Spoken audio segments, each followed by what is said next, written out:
Morning, guys. It's November 22nd, 2016. It's about 8:30 in the morning, pre-market, about an hour before the opening bell. See, my webcam's not working. Can you see me? No, I don't think so. I wanted to talk about the positions we have on right now and discuss my game plan. Now, remember, when you're trading this strategy, we do not expect to win every trade. And this is exactly why I want to talk about this week's trade, because we're losing. Now, that doesn't mean we're going to lose on this position, but as of right now, we're losing. Today's Tuesday. The options expire tomorrow.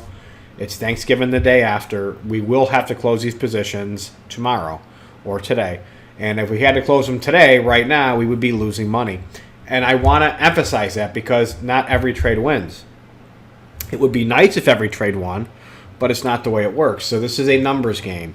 You place the trades every single week. Some win, some lose. So what?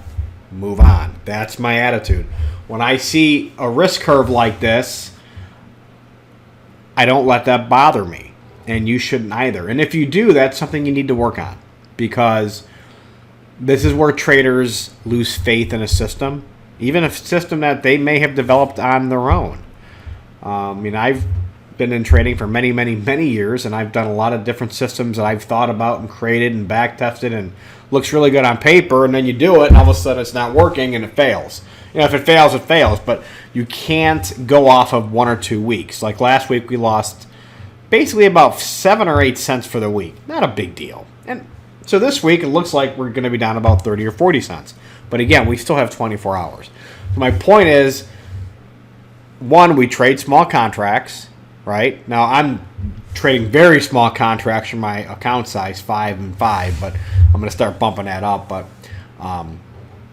But when I lose, I'm not losing a lot. I'm not betting the farm on every trade. So if you got a $100,000 account and you want to trade 20 or 30 contracts, that's fine. If you got a $10,000 account, 2 to 3, 4 contracts is fine. That's the way I look at it. So anyways, let's talk about where we are.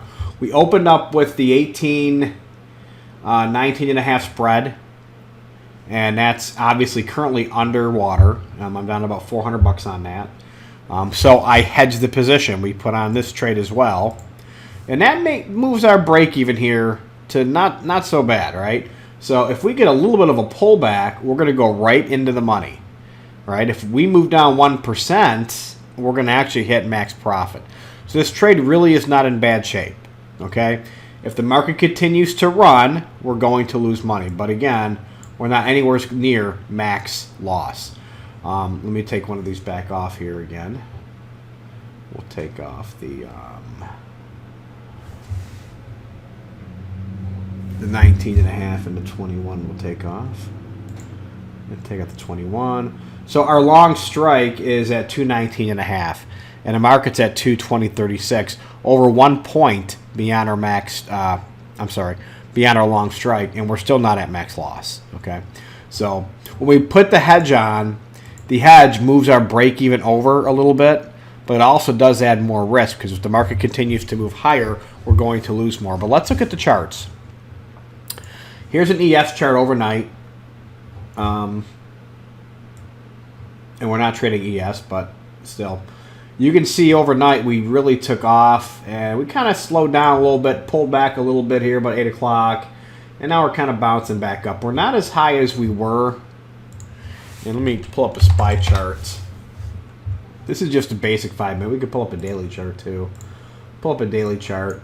And you can see from when Donald Trump won, we basically, election night, the market went down 800 or 900 Dow points. And before the opening bell had recovered all of it, and the market just took off, and we're at brand new highs.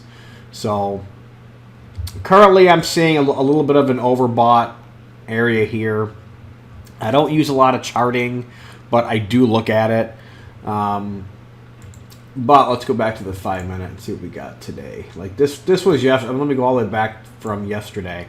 You can see yesterday we opened up, we went straight up, and we tried to get filled on the hedge trades. It didn't happen. Came right back down, and our core position actually started looking profitable. Then it just took off again. And somewhere towards the close, I got filled on my hedge trade. I'll talk about the special trade here shortly. I do not include the special trade in this because it's a completely different setup. So we got filled right at the closing bell, and you can see that was about 220.12, and we went up overnight a lot, and then we kind of pulled back down. So it's going to be interesting to see what we do today. If we lose on the position, I don't sweat it. Again, I just move on to my next trade. But so my plan today is to sit on my hands, right? If the market just kind of stays in this area, which it probably will, I don't know that the market's going to just keep blasting. I may be wrong, but I do not believe the market's going to keep blasting off. Why? Because we've had where did it go there? We've had quite the run-up over the past week and a half, right? We've came all the way down from 207, 208, all the way up to 220, nearly 221 last night. That is a huge move. Very huge move. A pullback is more than likely imminent. But it doesn't change the way I trade. I'm not going to let that decide if I'm going to place a trade. Tomorrow afternoon, I'm going to place my Wednesday trade for next week. I'm going to do the same thing every week. So, plan today is to basically sit on my hands. The only thing that would change that, now, let me pause for a second. This risk graph is going to change dramatically once the market opens up. This is not accurate. It's close, but it's not accurate. But if we sell off today, if we head back down towards the 218 level, which if you look at a chart is not really looking for a lot, if we kind of come down to this area here, we're going to be in the money on these positions. I'm just going to close them out. If we pull back enough that the hedge trade is profitable, I'm going to close it out. Let's look at just the hedge trade. See, the hedge trade does not need much. Hedge trade is basically right at break-even. So if we pull back towards, say, the 219.50 level, we're going to have a nice credit there. We opened it up for a 20-cent credit. We may have another 15, 20 cents. We're going to lock that down. Why would I lock that down early? To lock in a gain in case the market takes off again. If it takes off again, I don't want to lose on that position. So if we get the opportunity to close it out for, say, 15 or 20 cents additional credit, I'm going to do so. And it doesn't have far to go. It's only got about 0.25% down, and we're going to be right at that level, and we will be closing that out. But again, this risk graph is going to change. You will not be at max gain. It looks like you will be now. Looks like you'll be higher. This white line is going to come down here somewhere. So it'll still be a nice gain. It will be an additional credit. We'll take that trade off, and we'll put that in the bank to offset the losses that we may have on the core position. And that's how we do it. Now, if the market continually sells off, we can make money on both positions. So ideally, that's what we would get. Another thing I'll do today is watch my special.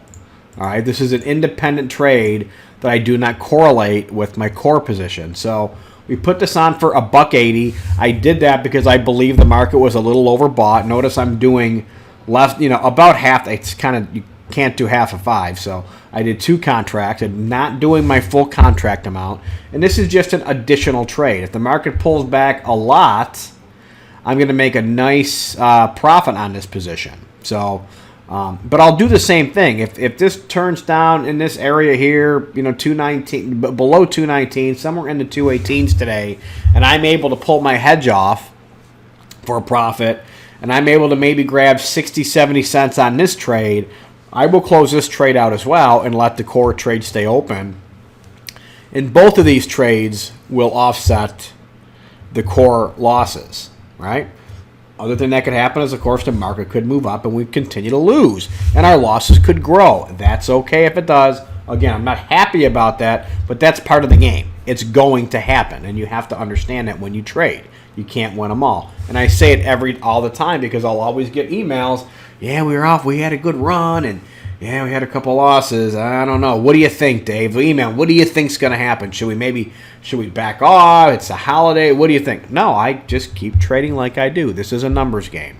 And when you understand that and when you accept that, that to me gives you power to use. So we're getting late on the video. It's already 10 minutes, but let's just recap. So sharp pullback today. If we get that, I'm closing out my special, locking in some money.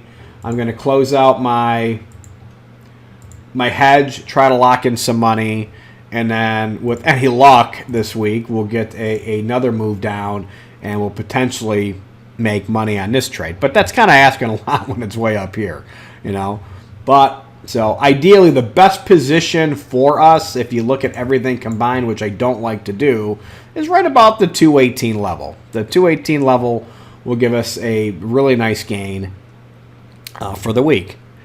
We do not have positions on that close on Friday. The market makers know and understand that Thanksgiving is the market's closed.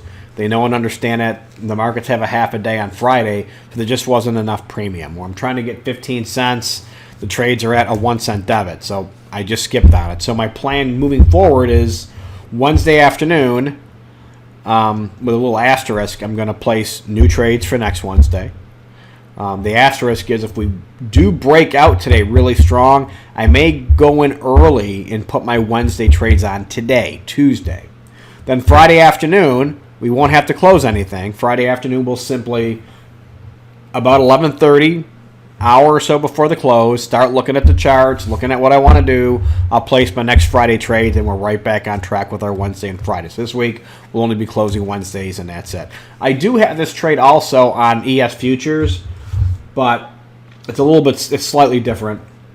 But I have it on my other computer, so I can't show you. I wanted to show you, but it just dawned on me that it's, even though it's sitting right next to me on my monitor, it's a completely different PC, and I can't move this camera over. So we'll wrap it up there. I hope this video helps. Feel free to comment. Please subscribe to my videos if you would on my new YouTube channel, and so you'll be updated whenever I have new videos. And thanks for watching.